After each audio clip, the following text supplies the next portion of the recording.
Good day. I am Jeff Jarvis. I am the Leonard Tao Professor of Journalism Innovation Emeritus, which is Latin for old, at the City University of New York's Craig Newmark Graduate School of Journalism, soon to do other things.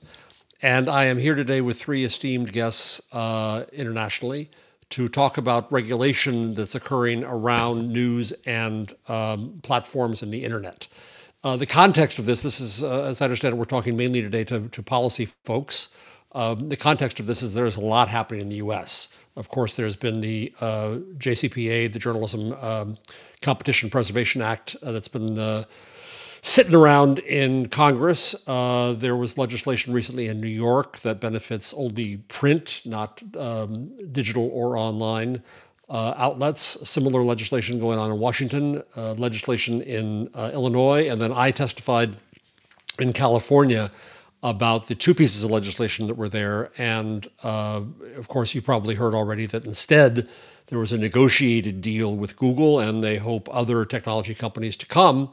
But the point of today really was that a lot of discussion was being made in the negotiation and media in California around the experiences in Canada and Australia particularly.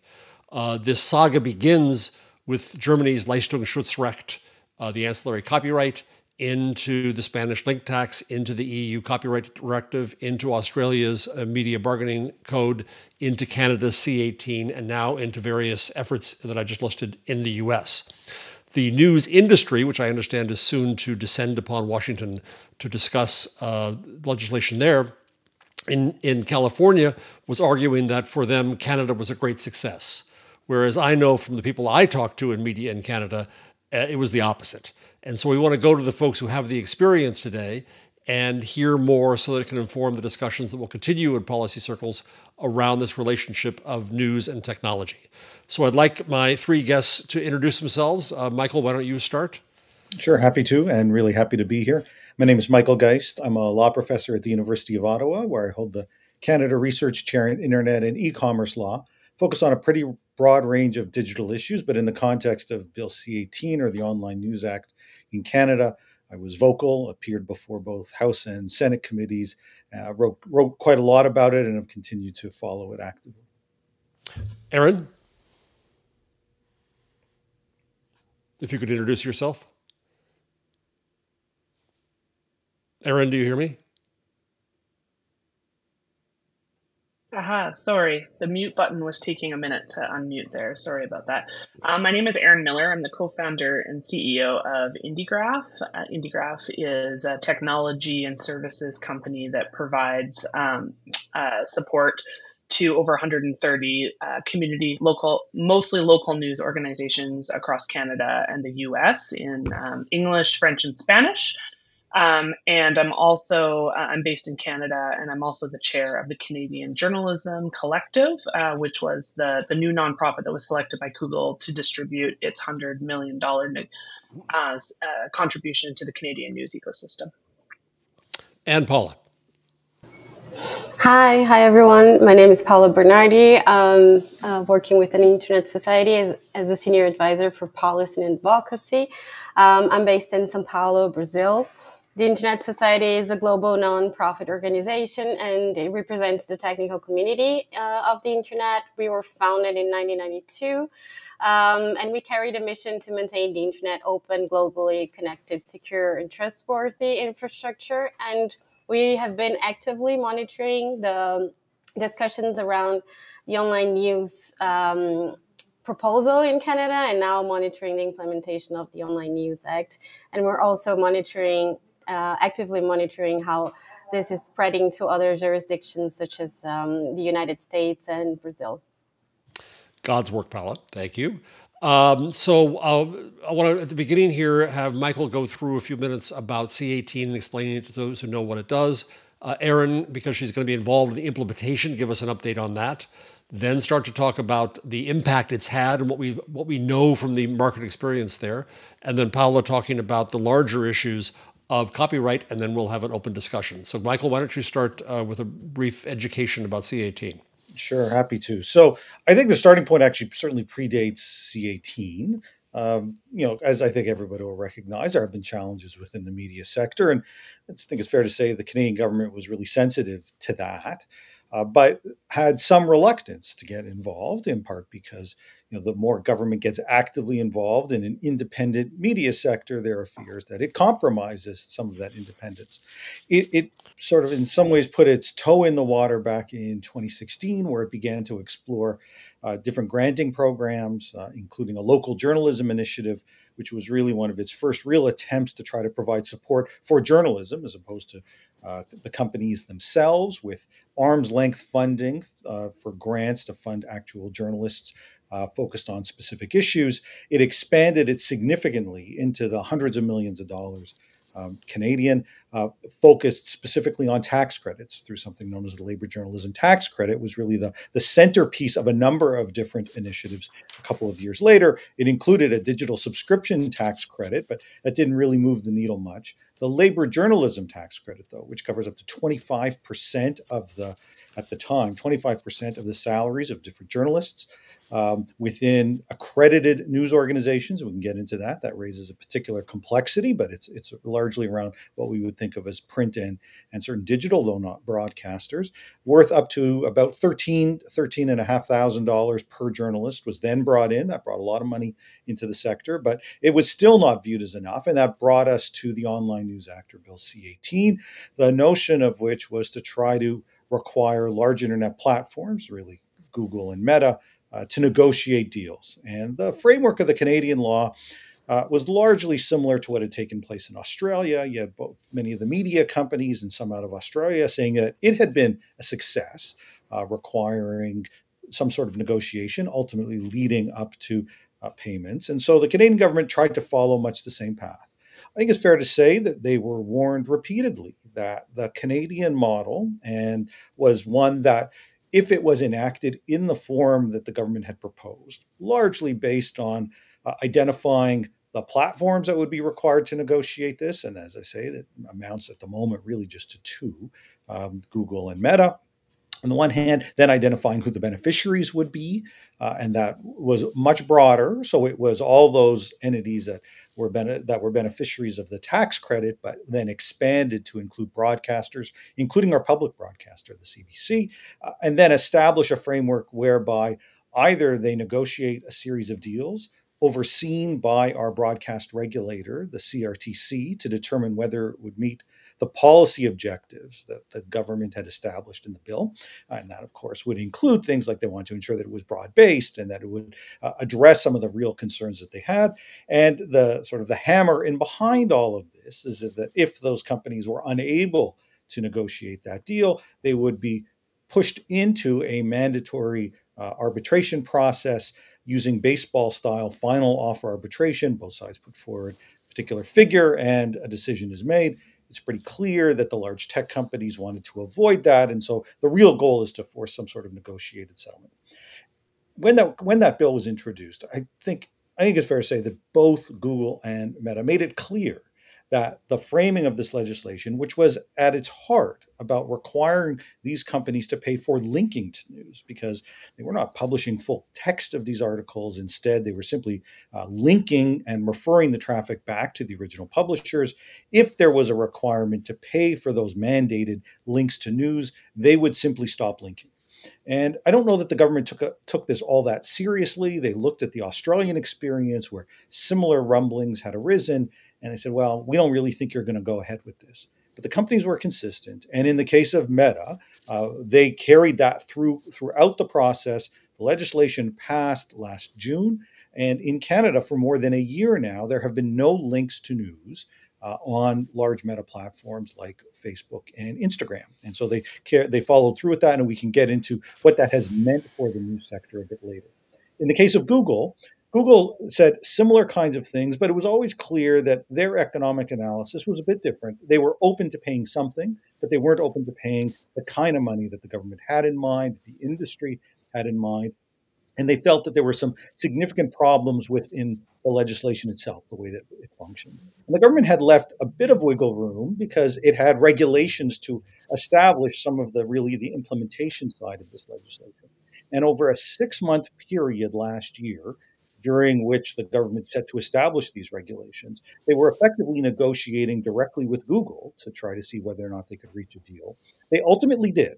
In doing so, I would say that they largely dispensed with many of the core principles of the legislation. They said they wouldn't negotiate directly with the companies. In the end, they did.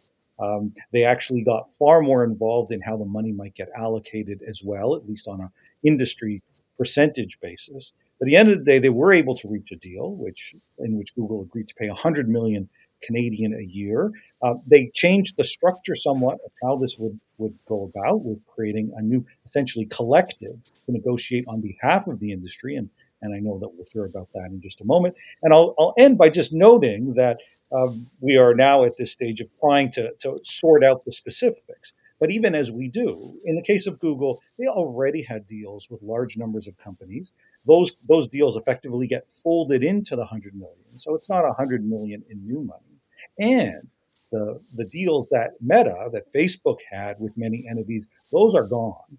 The links are gone. And so when you talk to people in the industry, oftentimes there are those that will say, especially if they had deals with those companies, this legislation has actually, in many instances, led to less revenues, even once the new Google money is accounted for, than they were enjoying before. Thank you. Yes, I talked to Jeff Elgie, who runs the successful Canadian outlet known as Village Media, and he lost the old Google money. He lost Facebook money. He got some Google money, maybe a slight incremental increase, but he also lost the traffic that would enable him to start new things, and we'll talk about that. Erin, you're going to be involved in the implementation. If you could start by talking about just an update on where that is in Canada, and then if you could launch into a bit about what the experience has been in this year, post-Meta dropping, for local media, media across the country, and the populace. Sure. Thanks for that introduction, Michael. So it was, I think, June 3rd of this year that Google selected the Canadian Journalism Collective to create a new nonprofit with the goal of distributing this $100 million annual contribution. And then since then, we've gone through a regulatory process that Michael suggested, where the collective has produced all sorts of documents to check our governance and our approach to this thing. And the CRTC's role then is to review all that against the objectives and the language in the Online News Act and requirements, ensure that Google has met its conditions and make a decision about whether or not to grant an exemption to the Online News Act.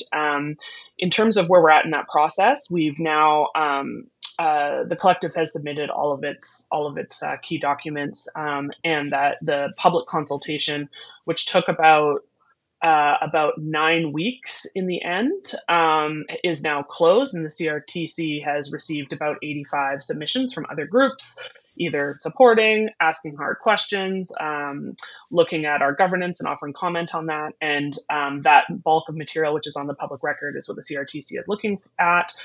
And we don't have any clarity about at what point they're going to make a decision. The Canadian Journalism Collective is just working away in good faith to position ourselves to distribute this funding as quickly as possible, and is able to do that within 60 days when the exemption is granted. But whether or not we're able to get any cash out to publishers that really need it within the calendar year is will rely on whether the CRTC grants an exemption or not in a timely fashion. So that's where we're at in terms of the process. Do you have any other specific questions about that, Jeff, before I transition into talking about the impacts? Yeah. Is there any back of the envelope figuring about what kind of per journalist figure we might end up with in this allocation? How many journalists are there? Is there a rough count at the beginning? How many have applied, divided into 100 million with broadcast cutoff over here? What does that look like in terms of the actual dollars that are added to the 13K that Michael just mentioned? Yeah, that remains to be seen a little bit. I can't give you a specific number, because one of the challenges of this is that it's part of the CJC's role to determine the criteria and the definition. So the data that we've collected so far from publishers. Well, we haven't directly collected. Google collected data. They didn't have a consistent definition for what a journalist is, and so it's wildly inconsistent in terms of what different publishers claimed in terms of the number of FTEs. The one number, so the CJC isn't able to. We don't have a number that we can share yet. Although we will be collecting our own data very soon, so that we will. And in the meantime, Heritage Department of the Canadian government has estimated it could be between about 12 and 14,000 per journalist, I believe is what they said. Michael, does that align with your memory as well? I think that sounds roughly accurate, although of course the amount that was going in has changed so much, and then as you mentioned, some of these definitional issues really have a major impact on how big the pie, on how thinly sliced the pie becomes. And let us keep in mind again that the prior Google programs that existed around Showcase, and that's all gone, and so is the Facebook money. We're going to hear from Axel Bruns in Australia talking about that in a few moments. But I think it's important just to mention for background for everyone watching is that what we've come to in Australia and Canada and also now in California is exemptions. The legislation did not fully take effect. And instead of the legislation, we ended up here, which is where the technology companies would wish to be. Now, Erin, if you could talk about a little bit about what we've learned so far about the impact on media, especially independent media, and the populace. Yeah, sure. So the impact I'll speak most about, because the impact of the actual funds remains to be seen at this point, is of Meta removing Canadian news from its platforms. And of course, that happened in June of last year. Just going into wildfire season. So some of the first impacts that I personally saw working with the publishers that we work with on the platform, and I'm also the founder and current now on the board of a local news publisher, The Discourse, which operates 7 digital local news organizations here in British Columbia, where I'm based. And we were literally fielding private messages from individuals within communities who couldn't figure out whether they were under wildfire evacuation orders or not. Literally one-on-one communications, because we had trained them to look to Facebook and to Instagram for that breaking news coverage over time. And so I think it's fair to say, although the independent sector did warn that we felt that that Meta was serious about leaving, that the speed with which they left the market caught us all unaware, and the impact on Canadians, that immediate shock was very real. Some of the publishers within the IndieGraph network had the highest that we saw was about a 70% decline in traffic on their digital publishers. And I also want to point out that this disproportionately impacted Indigenous and new immigrant communities. So the publishers serving those communities had higher loss of traffic than others. And I think that speaks to among Indigenous communities, Facebook is a very, very popular tool for connecting with their communities, and we see that they use it more than some other demographics. And the same thing with new immigrant communities. They don't yet necessarily have relationships with specific news brands. They're finding that information, they're connecting with their community, and they're reliant on those social platforms. So that was one thing we really noticed. The impact on the other thing that I pay a lot of attention to, so IndieGraph also is very focused on supporting startups, particularly in areas of news poverty and news deserts. And so we track really closely news outlet launches. And I actually have some research in front of me here from April Lindgren, who's at the Toronto Metropolitan University and has been tracking openings and closures of local news outlets since 2008. And, in 2021, there was 21 new outlets that opened. In 2022, there was 14. That was kind of average for the last, since 2016. And then in 2023, it dropped to almost nothing. So we've only had 3 local news launches in the last 2 years, after having, as many as 24 every year in the previous years. I think what that really speaks to is the fact that a secondary unintended consequence of all of this was it created so much uncertainty in the market that it really put a chill on investment. So nobody was launching a new outlet because they weren't sure what those audience channels would be. And I think you would also find that there was a real chill on within existing organizations about investing in any kind of like new innovation or expansion or anything like that. I know that Jeff Elgie put a total pause on launching any new markets during that period while we were all seeing how this was going to shake out. So that was a really important impact of this that I think we need to be aware of. Oh, yeah, one more impact that I wanted to mention that I found really interesting. Yeah, sorry, was that we've also seen that the launch of these or the growth of these like pretend news sources that have been popping up on Facebook and Instagram, and we've got a list of about 36 of these, and they're not getting blocked. So how Facebook and Instagram are actually determining which organizations to block or not block, that's a bit of a black box. We don't know clearly why they're selecting some and not others. But Canadian consumers are on Facebook just seeing things that look like news, that smell like news. They don't necessarily know the difference, but these organizations are either it's just not fake, it's just fake news, they're not producing original content, or they're ripping off copyright from other organizations, and they're able to do that because there's a strong business case. So we added up the followers of these, and it's about 3 million followers right now of in a country of 50 million that are now following these like new organizations that have just these new brands. They're not even organizations, and there's not a lot of clarity around even who owns them or where they're coming from. So that's another piece that's very concerning, because I think, the Canadian public now doesn't really know what is news, what is not news. And even the awareness that news organizations have been blocked is like very low, according to like the most recent research that came out of McGill. I think it's so important. I'll stop there. That I'll come right to you in 1 second, Paula, but I think one thing is that in the discussion in California and in the discussion across all of these places, the argument in the publishing industry is our content is valuable, and the technology industry says, well, our links are valuable, and the links were never valued in the discussion.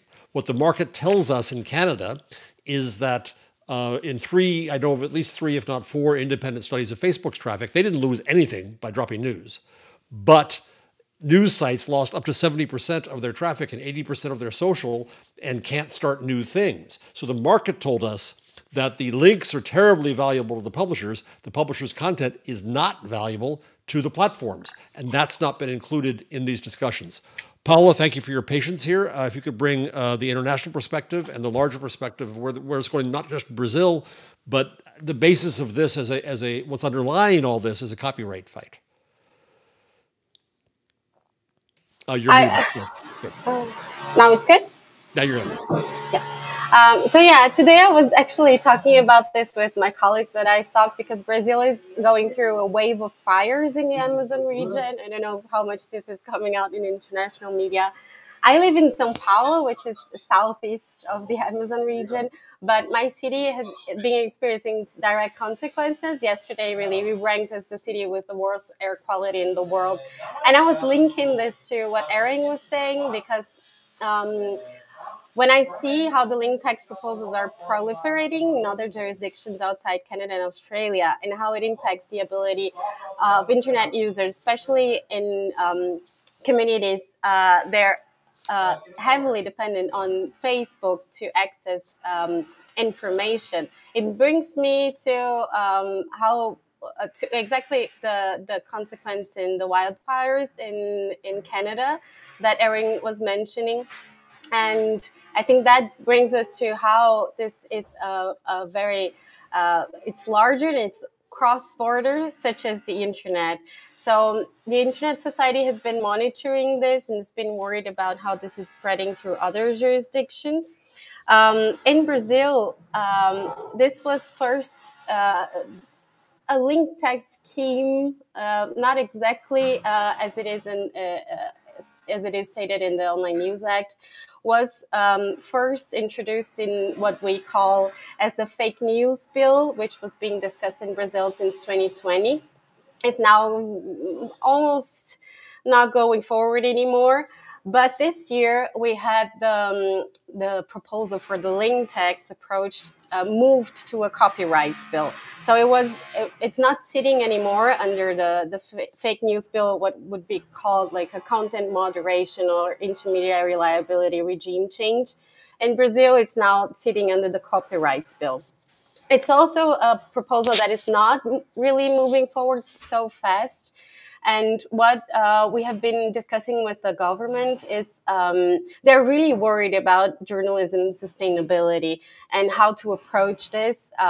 So there is no concrete proposal, but what we have been discussing is alternatives to deal with the challenge of this dwindling news industry, which is a cross-border issue, and how the Internet Society is working with this, is giving specific recommendations to policymakers and other stakeholders, discussing especially these unintended consequences of such schemes and ultimately how this risks how people access the internet as a whole. So our main concern is when it was discussed here and the examples were shown, especially when Meta decided to block content from their platforms.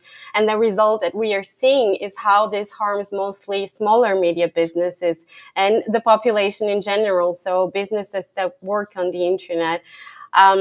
And for example, this specifically when Meta blocked the new news links on their platform and how this backlashed into the publication reporting dropping in traffic, the backlash that we see in terms of trying to undercut large digital platforms' market dominance, the government is actually succeeding in creating a market that disadvantages smaller players. And this is where the Internet Society is working, is actually trying to inform governments. And now we're actively talking to the Brazilian government, and we're actively talking with other Latin American countries that are considering and looking into what's going on, especially in Canada and Australia. It's how to talk about alternatives to tackle these challenges without stifling innovation and limiting access to diverse news sources. And also, we know that this impacts media, but also impacts consumers and educators and researchers. So the impact is really broad, and we, working with an open and globally connected internet, we really don't want to see these excessive regulatory issues and barriers being implemented in other jurisdictions. So I'm really happy to be here, and I'll look into this study that Erin was just mentioning, because I think this will fit into the work that we're doing in informing governments about the consequences. Thank you. And I think in the copyright perspective in the U.S., it's important to say, by the way, I wrote a 41-page paper commissioned by the California Chamber about the legislation in California, which I'm happy to send anybody if you email me, jeff@buzzmachine.com. But people forget that in the U.S., the New York Times, in its suit against OpenAI, says that news has always been protected by copyright. That is simply not true. The Statute of Anne in 1710 covered only books. In the U.S., first copyright legislation covered only books, maps, and charts, and did not cover explicitly newspapers and magazines until 1909. And we had a structure of sharing news, which is being cut down now with all of this. Michael, I want to come to you with one question, and then we'll go to Australia and come back. Erin and Paula have talked a lot about the impact on small and startup and community media and diverse media, which I think is important. But it's the old incumbent media and their lobbyists that pushed for this legislation. Now, correct me if I'm wrong, but I think after the passage of C-18, Torstar killed hundreds of its local papers, and Rogers wanted to get kind of out of the news business on broadcast. What has the impact been? There's no money handed out yet, but prospectively to the big old media that pushed for this legislation, are they going to be any better off, really? Well, I think there's a few ways to tackle that. First, you mentioned Torstar. they've already been quoted as saying that the legislation hasn't worked out the way that they had hoped. So Be I think careful what you wish for. Yeah. exactly. I think we've got that as a bit of a paradigm example, and certainly we have continued to see some of the layoffs that preceded the legislation. They've continued. There's some sense in some instances that some were waiting to see the outcome of the legislation when it fell far short of what certainly some of the lobby groups and what the government itself had by and large promised or what they expected. That sort of the die was cast, and we saw some not being able to move ahead with some of their hopes. But there are at least a couple of other things that I think are worth highlighting. One is that it's never enough in terms of the demands for regulation and money. You mentioned the $13,000 in the labor journalism tax credit. I didn't actually complete that story because as part of the budget last year, the government actually increased that, moving from 25% to 35% and increasing the maximum available. So now it's closer to $30,000 per journalist. That's just federally. Some provinces have matching systems in place as well, so much so that you've got in some places as much as 100% of the costs being covered through some kind of regulation, tax credit, or otherwise. And that leads to what I think has been, frankly, the most profound impact of this legislation. In legislation that was really designed to preserve the independence and the trust in media, saying that their viability and sustainability was placed at risk. What I think has happened is precisely the opposite. That in many instances, we now see the public increasingly skeptical of media, in part because the government has become so enmeshed in their finances, which invariably starts raising the questions as to whether or not they are truly independent. We actually had a perfect example just this past weekend where someone from one of the main media companies tweeted out something, some criticism of the government, and there was a response from the parliamentary secretary to the Minister of Canadian Heritage. So that's one below a cabinet minister, but a member of the government, who reminded this person that, if it wasn't for us, if it wasn't for the government, you might not have a sustainable business at all. We've been the ones providing this kind of support. And I don't think this was designed as a threat in any way. But the fact that, that a government official, member of the government, felt that they could put this forward, I think immediately became a very charged tweet. And many responded that this is the risk. That if you move in so dramatically as our government has, not only do you invite more demands for more money, and that continues until today, but in many ways you undermine precisely the kind of values that you were hoping to achieve. That isn't to say there isn't a role for government, but you've got to be cautious about what you do, because in the way that we've seen it play out in Canada, it in many ways, I think, has undermined the very trust the government was trying to support. I think that's absolutely critical. And in full disclosure, I'm a Harris Democrat here in the U.S., but I will sound like a libertarian for the next sentence. I get very nervous. I get hives at the idea of government influence in media and especially in journalism. Now, there are some models that work. In New Jersey, where I live, we have the New Jersey News Info Consortium, which is a grant-based structure with public money. It's working very well. And I think it would have worked well in California. But I'm not so sure about Florida or Texas or other states in the U.S. And we have to be aware that if you're going to come up with a structure, with a framework, you've got to deal with different kinds of governments and the influence we have. And you certainly see that in Latin America, where I've talked to Argentine journalists where government money was spent in advertising until you pissed them off and then it was pulled back. Well, why don't we go now, if we could, to a video from Axel Bruns. Axel's in on video because the time zone is so unforgiving. Axel is a professor at Queensland University of Technology in Brisbane. He wrote a wonderful book called Are Filter Bubbles Real that I quote all the time. So if we'll play that video, and then we're going to come back afterwards to try to talk future thinking about what structures may or may not work to consider instead. So if you could cue the video. Hi, everyone. I've been asked to provide some reflections on the impact of the Australian News Media Bargaining Code, or NMBC, as well as on Canada's C18 bill, which is a close copy of the NMBC.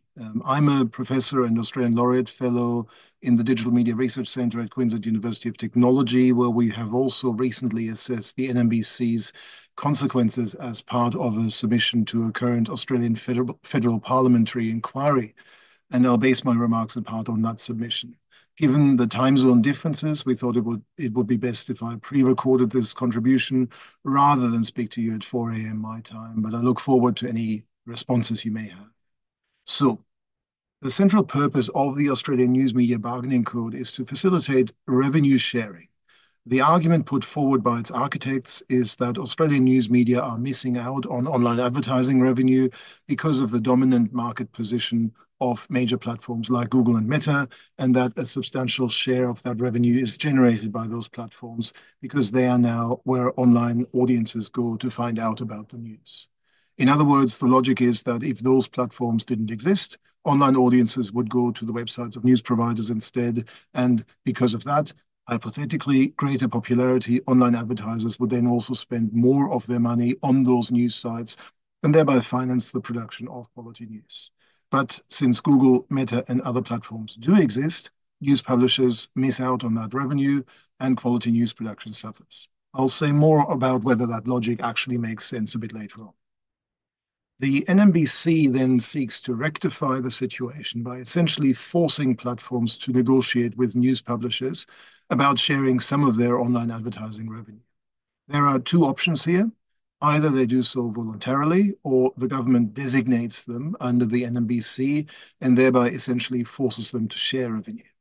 The NMBC was designed by the Australian Competition and Consumer Commission, the ACCC, under the leadership of Professor Rod Sims, and Sims also advised the Canadian government on the development of Bill C-18.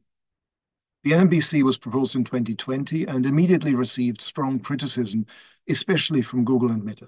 Meta in particular threatened to remove any news content from its platforms completely if the NMBC became law. The Australian government at the time claimed that this was nothing but a bluff, and Rod Sims in particular said that Meta wouldn't do this since news was such an important part of what people go to Facebook for. But when the NMBC came into effect in February 2021, Meta did exactly what it had said it would do. From the 18th of February 2021 onwards, it removed any existing posts linking to Australian or international news sites from the Australian Facebook, prevented any user engagement with such posts, and prohibited the posting of new links to Australian and international news sites in Australia. I say news sites here, but in fact, this ban covered a broader range of sites, including some lifestyle magazines, weather updates from the Australian Bureau of Meteorology, and especially problematic at the height of the COVID-19 pandemic, even updates about lockdowns and vaccination services from federal and state health agencies. It was subsequently revealed that the ban implemented by Meta was deliberately designed to be so broad as a deterrent to other governments looking to implement similar laws. Clearly, Canada didn't get the message. The Australian ban was lifted some 10 days later, only after some urgent negotiations between the Australian federal government and Meta, during which the government promised not to designate Meta under the NMBC in exchange for a relatively vague commitment by Meta to engage in good faith negotiations with some Australian news publishers about making some payments, at least temporarily. But while such funding was certainly welcomed by those news publishers that benefited, unfortunately, this quick fix solution otherwise produced the worst possible outcome for Australian news media and the general public. In essence, it simply kicked the underlying problem down the road. So here are some of the issues. First, Meta could pick only a handful of key news outlets to negotiate with, while many others, and especially smaller, new, and innovative outlets, missed out completely. Second, the deals it made with those publishers remained confidential, removing the possibility of any government or independent oversight. Third, there was no obligation whatsoever to actually invest the money from Meta into quality journalism, as opposed to, say, passing the added income on to shareholders. And fourth, these deals were ever only set up to run for a few years with no built-in renewals mechanism.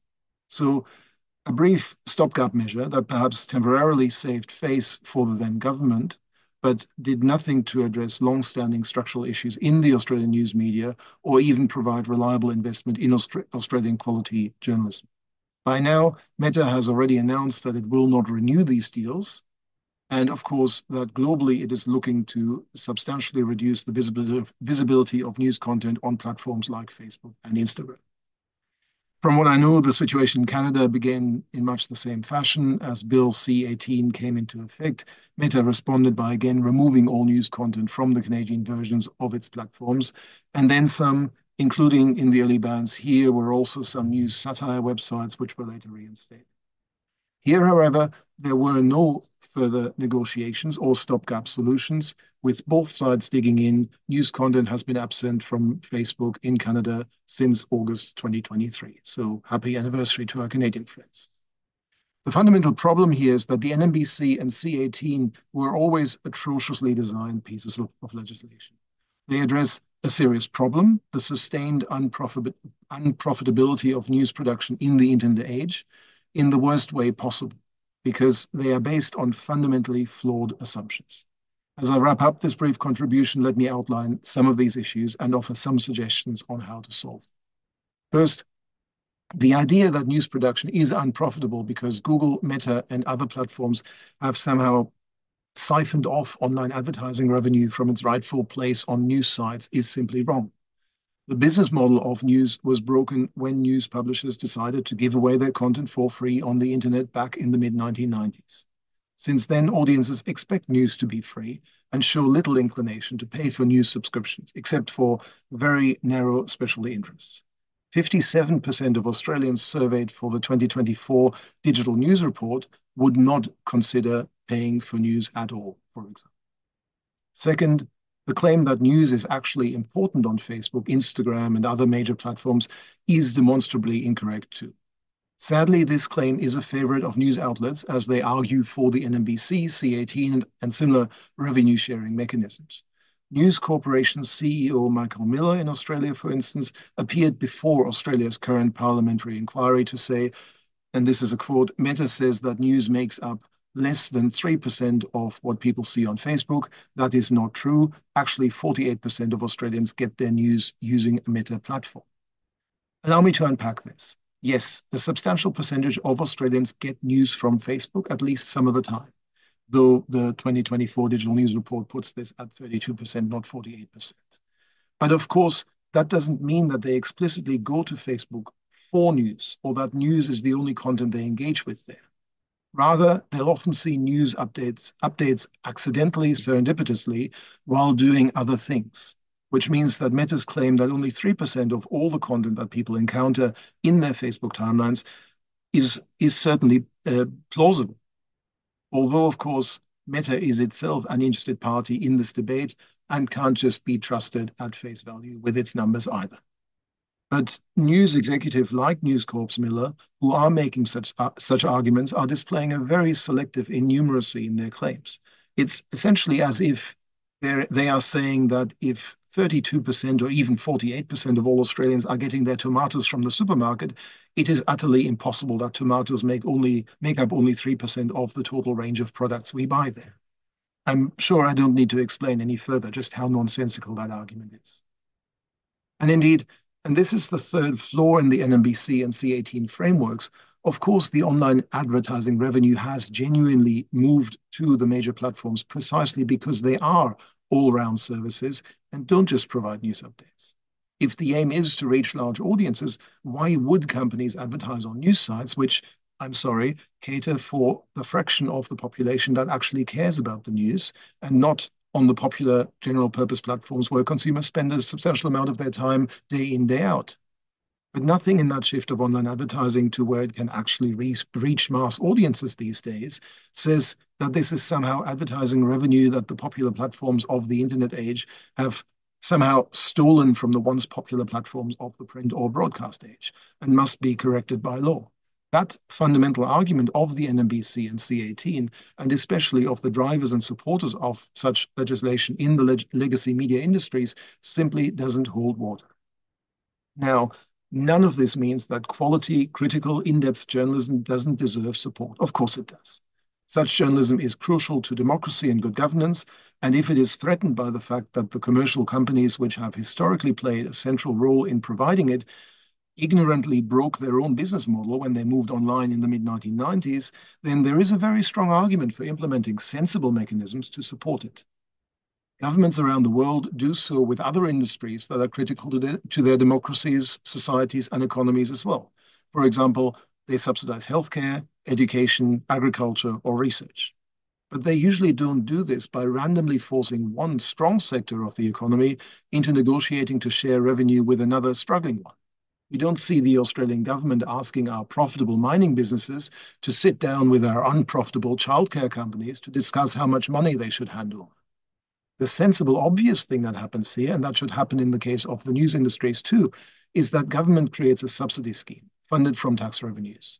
In the present case, this could have an input and an output component. First, given that the major platforms are genuinely generating substantial profits from their dominant positions in online advertising markets, close the offshore loopholes and tax those profits appropriately.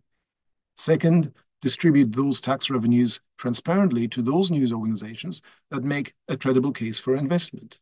That case should include aspects like journalistic quality, diversity of coverage, addressing, for example, the growing news deserts in areas outside of Australia's urban centres, investment in staff and training, and innovation in news production. Indeed, in both Australia and Canada, the core elements of such a framework already exist, but are applied to date only in making funding decisions for their public service media organizations. And as a result of such quality controls, Australia's two public service media, ABC and SBS, are reliably ranked as the most trusted news outlets in the country. Commercial news media seeking state subsidies to fund their ongoing operations, as those news industry players in Australia and Canada that so enthusiastically supported the implementation of the NMBC and C18 did, even if they use terms like revenue sharing rather than subsidy, should be held to the same journalistic standards as our public service media already are then. But frankly, their support for the convoluted, unworkable forced negotiations framework of the NMBC and C18, as opposed to a transparent equal opportunity state subsidy scheme for quality journalism, says a lot about their unwillingness for their journalism to be held to such higher standards. As I said at the start, in Australia, these matters, along with a range of other topics related to social media, are now the subject of a current parliamentary inquiry. And you may be interested in the submissions to this inquiry that my centre and various other organisations have made. Whether our current federal government has any appetite to unravel the NMBC and replace it with something more intelligent remains to be seen. It could still decide to simply hang on to the current legislation and finally designate Meta under the code in an attempt to force the platform to negotiate with news outlets on a new round of revenue sharing agreements. If so, my best guess is that Meta would again ban news from its platforms in Australia, and most likely permanently this time, as it has in Canada. It could then make a very credible public as well as legal argument that, since its platforms no longer carry any news content, it should be exempt from the NMBC, whose express purpose is to share the advertising revenue generated by news content on those platforms. In return, and indeed news industry organizations in Australia are already starting to push for this, the government might introduce legislation designed to force Meta and other platforms to carry news content. Here, things start to get downright absurd, though.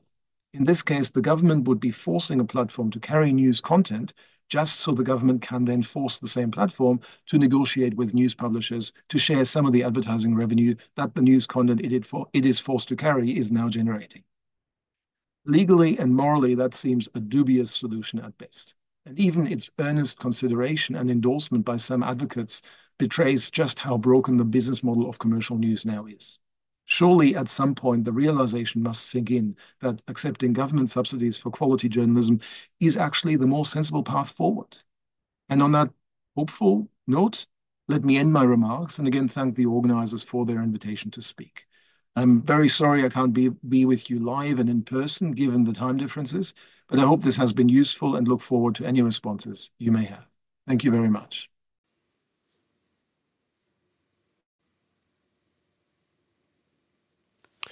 So I'm grateful to Axel for that. I figure I should give just a real quick outline of the California legislation, then we'll discuss what's next and reaction to that, and we'll go a little over the hour because that was long.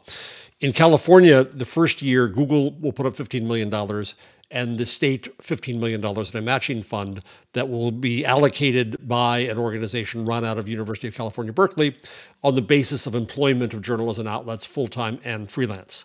In years 2 to 5, the state guarantees, well, as much as the state can guarantee anything, 10 million. Google will match whatever the state does up to 15 million. State finds more money, they'll do more.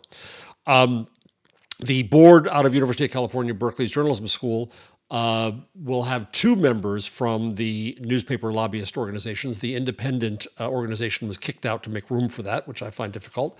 And my main problem with this job-based structure is that it will benefit in great measure national corporations and especially hedge funds. Hedge funds now control 18 of the top 25 newspapers in California. One of them, Media News Group, has already consolidated 12 titles into 2. Local news isn't local anymore. The LA Times has a penetration in LA County of less than 5%.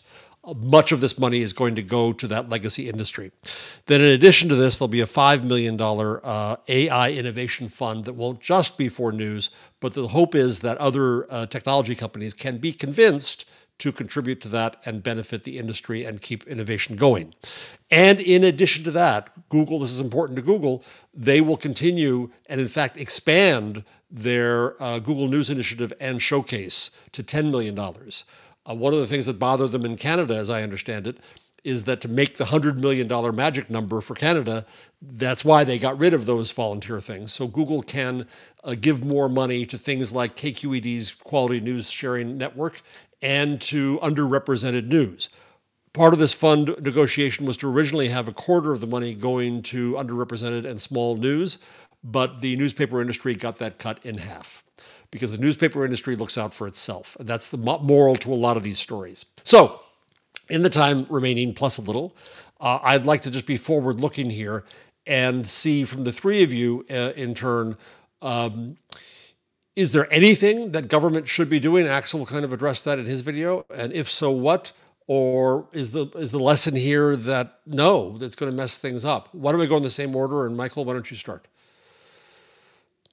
Sure, I'd be happy to. I guess I would start by saying that I think we ought to recognize that there is a political problem here as well. And at least from a Canadian perspective, I think for our government, the prospect of being seen to battle big tech companies was an attractive one politically, and coming in to save the day for media, who in turn would ultimately cover political stories and later campaigns, was attractive as well.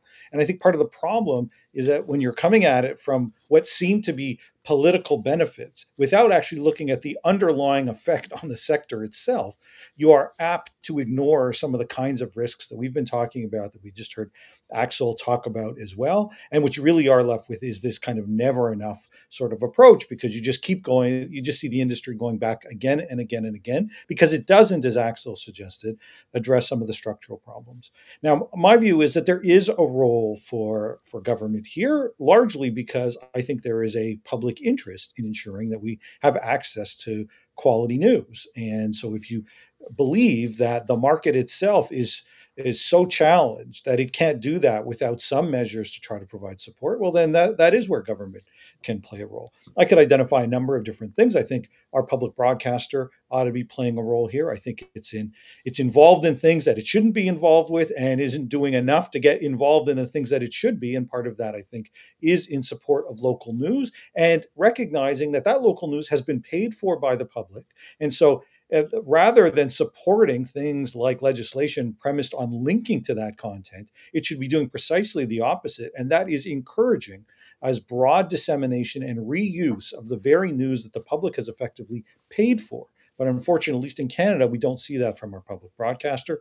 I think as well, we ought to be thinking about how can we incent more public support for this. And so one way is, from a tax credit perspective, is to significantly ramp up the amount of tax credits that are available to individuals who subscribe to news outlets, and make it as close to free or deeply discounted in terms of cost. It preserves competition. It gets government out of picking winners. And in a sense, the public begins to pick some of those winners, supported by government in trying to provide some of that economic or financial support.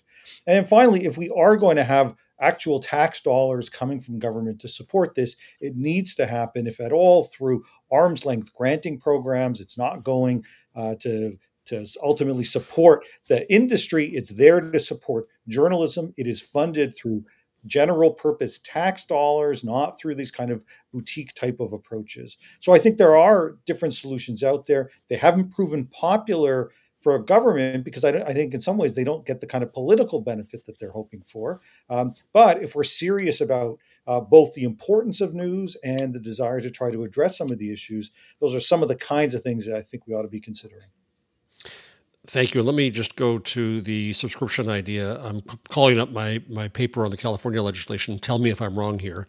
Reading from it, in 2019, Canada announced a $600 million plan for journalism employment tax credit, as you mentioned before, and a credit for 15% of approved news subscriptions up to $500 Canadian. In the first year, from what I see here, 1% of Canadians took up that offer, averaging $240 Canadian. Is that roughly the scale that we've seen so far? That's right. It's been a fail. And it's a fail in part because for the average person, getting 15% back on a news subscription is meaningless. Pump that up to 85 or 90%. And so you got a little bit of skin in the game, but not a lot. And suddenly now it becomes largely backed by government up to a certain percentage. To be sure. That may result in some increased amount of prices, but if you put a cap, that still creates some amount of price competition, and it creates real competition amongst news entities who move in this way to sort of attract individuals who essentially have some of this money basically coming from government to help support the news entities they think are worth supporting. And so I think if we kind of flip the current approach that we have by giving more power to the individuals to make some of these choices and less to the government, it at least has the effect of finding a mechanism to bring some of those public dollars to these entities, but gets government itself, in terms of its kind of more direct role, out of the game. So, Erin, I'll ask you the same question, but I'll start right there. Deciding what is a legitimate news organization, a legitimate journalist, a legitimate subscription is going to be the task of your collective, and that's not going to be easy, I think. But why don't you also kind of just answer the forward-thinking question, your advice to your obnoxious neighbors to the south and our policymakers, based on the experience you've had so far, how do you see going forward? Sure. I think what's important is for governments is to look at the actual outcomes here, and again, some of these ideas may not be political winners, but if we really care about the actual impact within news markets and within communities, we'll see that that a lot of the policy interventions in Canada have not slowed the closure of news organizations, local news organizations, or layoffs of journalist jobs. But if we flip that and we start to look at what's actually working, I think that there's opportunities to amplify that and to accelerate that. So when you look at what is closed, it's almost the vast majority of the news organizations that have closed have been owned by large chains and print, mostly weekly newspapers. When you look at what has actually launched and opened and is bringing back journalism in communities, these are majority independently owned, community governed digital outlets. And so rather than how can we stop the erosion of the existing organizations, let's look at how can we accelerate the launch of what's actually working and support these. In the US, when you look at the local news startups that have launched in the last couple of years, there's some really exciting innovation happening, and folks are proving out business models. However, most of those are happening in affluent urban communities. And so there's still a lot of work to be done to adapt the business models that are working in affluent urban communities for communities that have lower income, lower education, suburban. Texas is got the largest density of news deserts. How can we work in rural communities, suburban communities? Those are the types of things that I would be looking at investing in, rather than only sort of holding up the existing system. And the problem with that as a government, of course, is that supporting innovation and new entrants will never be popular among the existing system, right? So where do the lobbyists sit? So I think it's the government's job to really look at the actual data and outcomes and be very skeptical of the lobbying that's happening in this space from the news industry, because it's necessarily going to lean towards the incumbents who have competition issues there. And so that would be my asks for moving forward to governments that are considering learning from Canada's experience.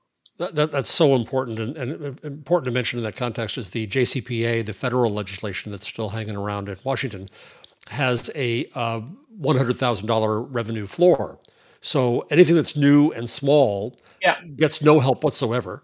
And you've got to be of a certain size because, again, the lobbyists, that bill was written by the News Media Alliance, doesn't want to support new competitors. And the original California legislation had a similar floor. My message, I was in Chicago last week speaking at the Lion Publishers Conference, which is local independent online news. And this is a really exciting segment of the industry. Their revenues that's growing quickly, that are seeing success, that are seeing their revenues grow year after year. And their average revenue is I think it's only about $120,000 a year. So there's this really fascinating network of individual journalists and community members that are stepping forward within their communities. These folks are democracy heroes, but they're really small businesses, right? Like, we're talking about mom and pop shops, essentially, or very small nonprofits. And so I think it's really critical to consider their operational realities of these businesses, because that's what we're seeing working. As for the CJC, this is very much part of what we're trying to do, is really ensure that we're listening equally. Of course, it's our role to serve the larger organizations as well, and we wouldn't be, the regulations have it very clear, but we also want to ensure that we are really considering the operational realities on the ground of small organizations, because we know that they have a smaller voice in this. Paula, I want to hear your answer to the same question about advice going forward, but also from your perspective of the country in which you sit, and you've gone through some political whiplash. I'd also be eager to hear your view about whether it's possible to build guardrails around legislation like this to account for the potential malign acts of malign governments. So what advice do you have for us up here? Yeah, I was actually, because the name of the panel is Impacting Media and Beyond. And the beyond is where we are at as the Internet Society. So when we're looking to, ultimately the impact of content blocking on how people access information, and the unintended consequences, as Erin was saying, on disinformation, and how, actually you give people less access to reliable sources of information, and the unintended consequences that other platforms will be offering, information that it's not completely trustworthy. And primarily what the Internet Society is looking at is at the excessive regulation in terms of content blocking. So as you were saying, Jeff, the unintended consequences, I'm talking in a country that is democratic, but still has some, politically very intense discussions around, and it's not different from what Michael was saying about the political intentions of regulating big tech and how this looks good in some circumstances and for some governments. So I would say that from our perspective, the excessive regulation part is when, for example, you give a centralized authority the power to rule over internet interoperability or infrastructure, and how this impacts ultimately how consumers use the internet, and how it's not open anymore. It becomes a fragmented internet. And this is the beyond part that we are looking at. So this is how we're looking forward to inform governments. And this discussion has been very, very important, I think, to my work, and how we'll also work on this forward. Thank you all very, very much, Paula and Erin and Michael. This has been very valuable, I hope, to the policymakers who are watching. And I know that I don't want to speak for you, but I'm guessing any of us would be happy to answer questions in this important topic. And I want to thank you all and everyone who has watched on behalf of CCIA. And so thank you, and good luck figuring out the future of media. Thank you.